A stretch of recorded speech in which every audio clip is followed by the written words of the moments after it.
Hello, आज हम लोग क्लास 10 साइंस धातु और अधातु लेसन के बारे में पढ़ रहे थे। उसमें आज हम लोग क्या पढ़ेंगे? धातु की प्राप्ति। धातु कैसे प्राप्त होते हैं? तो धातु की प्राप्ति क्या है? Occurrence of metals. जो पृथ्वी की भू प्रॉपर्टी हम जानते हैं, जो पृथ्वी की जो भू प्रॉपर्टी होती है उस धातुओं का मुख्य स्रोत है। समुद्री जल में भी सोडियम क्लोराइड, मैग्नीशियम क्लोराइड आदि जैसे कुछ विलेय लवण उपस्थित रहते हैं।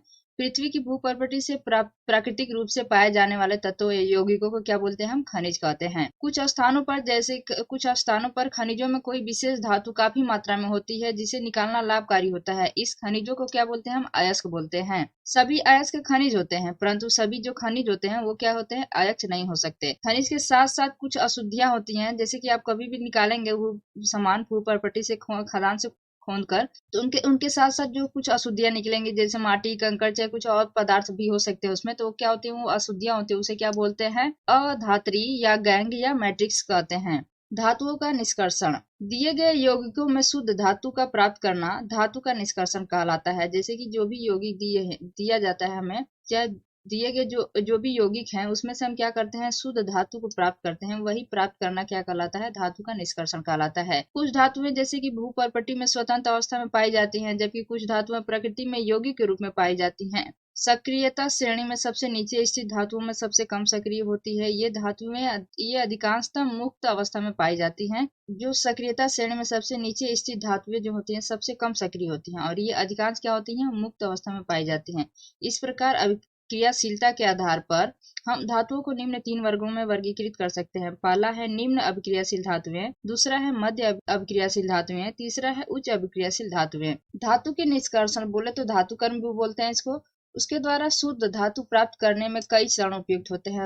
अभी भी आप खदान से निकाल के लाएंगे, आप वो भू प्रॉपर्टी से जो भी आप मिलता है आपको यौगिक, उसको आप ले आएंगे तो पहले तो डायरेक्ट है नहीं, डायरेक्ट है उसमें धातु, तो धातु को जो उसमें से निकालना है, शुद्ध धातु हमें प्राप्त करना है उसमें। तो शुद्ध धातु जब हम प्राप्त करेंगे तो उसके लिए हमें बहुत सारी काम करना पड़ेगा। तो वही बता रहा है कि उस अयस्क से आप कैसे धातु को प्राप्त कर सकते हैं। तो पहले अयस्क मिला हमें, क्या मिला हमें?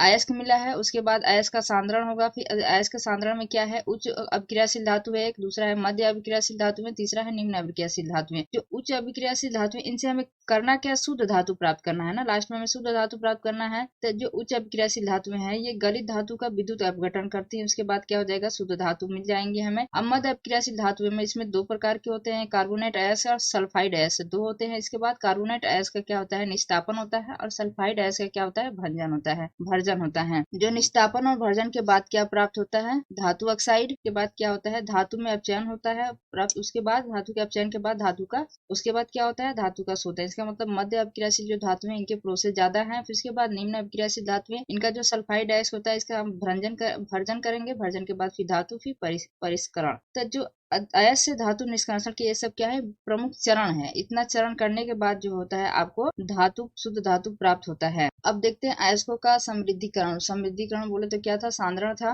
तो पहले हम क्या करेंगे? पहले अयस्क मिले हैं, उसके बाद उसका सांद्रण बोले तो समृद्धिकरण बोलेंगे। तो अयस्क से अनावश्यक पदार्थ बोले तो गैंग हम प्राप्त कर रहे हैं। जो भी अयस्क हमें मिला है, कहीं से भी भू प्रॉपर्टी से हमें जो भी अयस्क मिला है उसे हम पहले क्या करेंगे? जो उसमें अनावश्यक चीजें हैं उसे बोले तो पदार्थ के क्या बोलते हैं? गैंग। जो अनावश्यक पदार्थ है उसे गैंग को क्या करेंगे? पहले अलग करेंगे। तो वही बता रहा है पृथक्करण क्या? समृद्धिकरण अयस्क का सांद्रण कहलाता है। क्या कहलाता है वो? अयस्क का सांद्रण। तो अयस्क से गैंग को हटाने के लिए निम्न प्रक्रियाओं का उपयोग होता है। अयस्क तथा गैंग के भौतिक तथा रासायनिक गुणों पर आधारित होता है। पहला है कम सक्रिय धातु का निष्कर्षण, या बोले तो निम्न अभिक्रियाशील। हमने अभी पढ़ा कि निम्न, मध्य और उच्च 3 अभिक्रियाशील धातुएं हमें मिल सकती हैं। तो उनमें से पहले हम क्या पढ़ रहे हैं? निम्न अभिक्रियाशील जो धातु है उसके बारे में पढ़ रहे हैं। तो ये जो धातुएं होती है बहुत कम अभिक्रियाशील होती हैं। इन धातुओं के ऑक्साइड को केवल गर्म करने से ही ये प्राप्त हो जाते हैं। जैसे सीने बार हो गया।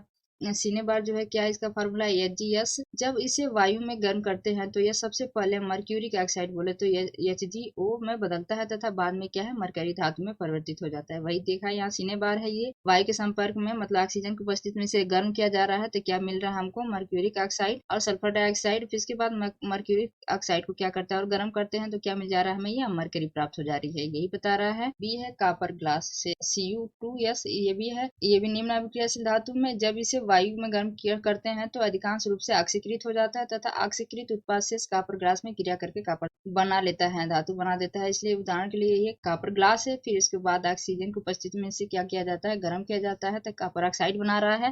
फिर इस ऑक्साइड को हम जो कॉपर के ऑक्साइड को क्या करते हैं, गर्म करते हैं तो क्या बन जा रहा है, हमारा कॉपर बन प्राप्त हो जा रहा है हमें, मतलब ये धातु प्राप्त हो जा रही है। दूसरा है मध्य अपक्रियाशील धातु। अभी हमने क्या पढ़ा, निम्न अपक्रियाशील, इन्हें प्राप्त करना आसान है। अब दूसरा है मध्य अपक्रियाशील धातुएं। मध्य अपक्रियाशील धातुएं बोले तो कम मध्य सक्रिय धातुओं का निष्कर्षण। प्रकृति में ये धातुएं प्राय सल्फाइड एंड कार्बोनेट के रूप में पाए जाते हैं। ये जो धातुएं होती हैं मैक्सिमम क्या होती हैं, सल्फाइड और कार्बोनेट के रूप में पाई जाती हैं। सल्फाइड को भर्जन द्वारा तथा कार्बोनेट को, देखिए सल्फाइड को जो है इसको भर्जन द्वारा तथा कार्बोनेट को क्या है, निस्तापन के द्वारा ऑक्साइड में परिवर्तित कर कार्बन जैसे उपयुक्त अपचायक का उपयोग कर धातु को प्राप्त किया जा सकता है। जिंक के निष्कर्षण के समय निम्न रासायनिक अपक्रिया होती है। एग्जाम्पल में हमने क्या लिया है, जिंक लिया है। तो पहले हम देखते हैं इसका भर्जन और उसके बाद निस्तापन। ए दिया है भर्जन। भर्जन क्या है, ये किसके लिए है, ये सल्फाइड के लिए है। देखिए भर्जन जो है सल्फाइड अयस्क को वायु की उपस्थिति में गलनांक बिंदु से निम्न ताप पर क्या करना है, उसके गलनांक बिंदु से निम्न ताप पर गर्म करने पर यह ऑक्साइड में परिवर्तित होता है। पहले क्या होता है, ये ऑक्साइड में परिवर्तित हो जाता है। इस प्रक्रिया को क्या बोलते हैं, भर्जन बोलते हैं। तो उदाहरण के लिए हमने यार जिंक सल्फाइड जो है, देखिए सल्फाइड का अयस्क, सल्फाइड जो है अयस्क है, ये सल्फाइड जिंक का सल्फाइड, इसको वायु की उपस्थिति में क्या करते हैं, गर्म करते हैं निम्न ताप पे। तो ये जिंक का देखिए ऑक्साइड बना दिया। अब निस्तापन में क्या होता है, ये वायु की उपस्थिति में सांद्रित अयस्क को उसके गलनांक से नीचे परंतु उच्च ताप पर, गलनांक के नीचे होता है लेकिन क्या करना है इसको, इसमें उच्च ताप पे। भर्जन में क्या होता है, निम्न ताप पे, और निस्तापन में क्या होता है, उच्च ताप पर। गर्म करने पर क्या करते हैं, ऑक्साइड में परिवर्तित कर लेते हैं। इस प्रक्रम को क्या कहते हैं निस्तापन कहते हैं। तो ये जिंक कार्बोनेट, देखिए कार्बोनेट का अयस्क है, अभी हमने पढ़ा था क्या, कार्बोनेट को क्या करते हैं, निस्तापन के द्वारा ऑक्साइड को परिवर्तित करते हैं। तो ये कार्बोनेट है, जिंक का कार्बोनेट। इसके बाद ये ऑक्साइड में प्राप्त हो गया हमें भी, ये निस्तापन करके क्या करना है, इसको उच्च ताप पे गर्म करना है। तो जिंक ऑक्साइड हमें प्राप्त हो जा रहा है और कार्बन डाइऑक्साइड। ये अयस्क ऑक्साइड का अपचयन, अभी हमने क्या प्राप्त किया, भर्जन और निस्तापन करके ऑक्साइड प्राप्त किया। तो अब क्या करना है, इस ऑक्साइड का अपचयन करते हैं। तो जी अपचयन करते हैं तो यह धातु ऑक्साइड अयस्क के धातु में परिवर्तित की प्रक्रिया है। यह ऑक्साइड को गर्म करके की जा सकती है, मतलब गर्म करके प्राप्त की जाती है। देखिए जिंक ऑक्साइड है, इसको कार्बन के साथ हमें बताया था, अभी कार्बन के साथ क्या करेंगे, इसको गर्म करके अब क्रिया करवा रहे हैं कार्बन के साथ। तो क्या हो रहा है, ये जिंक हमें प्राप्त हो जा रहा है। ये जिंक ऑक्सीजन से लेकर कार्बन मोनोऑक्साइड बना रहा है। कभी कभी जो है उच्च क्रियाशील धातुएं जैसे सोडियम, कैल्शियम, एल्युमिनियम इत्यादि का प्रयोग अपचायक के रूप में होता है, क्योंकि ये निम्न क्रियाशील वाली धातुओं को उनके यौगिकों से विस्थापित कर देती हैं। उदाहरण के लिए दिया गया है, ये मैग्नीशियम डाइऑक्साइड है, ये एल्युमिनियम है, इसके साथ अपक्रिया हो रहा है। तो क्या हो जा रहा है जी, ये अपचायक के रूप में काम करके एल्युमिनियम के साथ अपक्रिया करवा के ये मैग्नीशियम प्राप्त हो जा रहा है। ये इसके क्या कर रही है, ये आयरन ऑक्साइड जो होता है Fe2O3 के साथ एल्युमिनियम की क्रिया द्वारा उत्पन्न आयरन का प्रयोग रेलवे पटरियों या मशीनों, पुर्जों आदि की दरारों को जोड़ने में करते हैं। ये आयरन का ऑक्साइड है आपका, फिर एल्युमिनियम के साथ अपक्रिया कर रहा है। तो क्या हो जा रहा है, यहाँ पे विस्थापन की प्रक्रिया हो रही है। तो ये एल्युमिनियम जो है ये आयरन को अलग कर दे रहा है, विस्थापित कर दे रहा है, फिर ऑक्सीजन के साथ अपक्रिया कर ले रहा है। एल्युमिनियम चूर्ण के अपचायक के रूप में प्रयोग द्वारा धातु ऑक्साइड की अपक्रिया से धातु का निर्माण क्या कहलाता है, इस अपक्रिया को क्या बोलते हैं, थर्मिट अपक्रिया बोलते हैं, या यह थर्मिट अपक्रिया कहलाती है। तीसरा है अत्यंत सक्रिय धातुओं का निष्कर्षण। बोले तो उच्च अभिक्रियाशील धातुएं, जो उच्च अभिक्रियाशील धातु होते हैं वो विद्युत अपघटनी अपचयन का प्रयोग इन धातुओं के लिए होता है, जैसे सोडियम, मैग्नीशियम, कैल्शियम इत्यादि, क्योंकि ये बहुत ही सक्रिय होती हैं, उच्च अपक्रियाशील होती हैं। सोडियम में पता है, हमने चार्ट पढ़ा था, सोडियम सबसे ऊपर था। तो ये क्या था, अब बहुत ही तुरंत अपक्रिया कर लेती हैं। तो विद्युत अपघटनी अपचयन, इस विद्युत अपघटनी अपचयन इन धातुओं के लवणों जैसे क्लोराइडों के द्रवित रूप में विद्युत अपघटित करते हैं। धातु कैथोड पर निक्षेपित हो जाती है तथा क्लोराइड एनोड पर मुक्त हो जाती है। ये कैथोड पर जो सोडियम आयन है इलेक्ट्रॉन ग्रहण करके क्या बोल रही है, सोडियम प्राप्त हो रहा है। फिर क्लोरीन है, इसने जो इलेक्ट्रॉन माइनस चार्ज लगा है, ये अपचयन हो रहा है इसका। कैथोड पे ये सोडियम धातु आप प्राप्त कर रहे हैं, और क्या है एनोड पे ये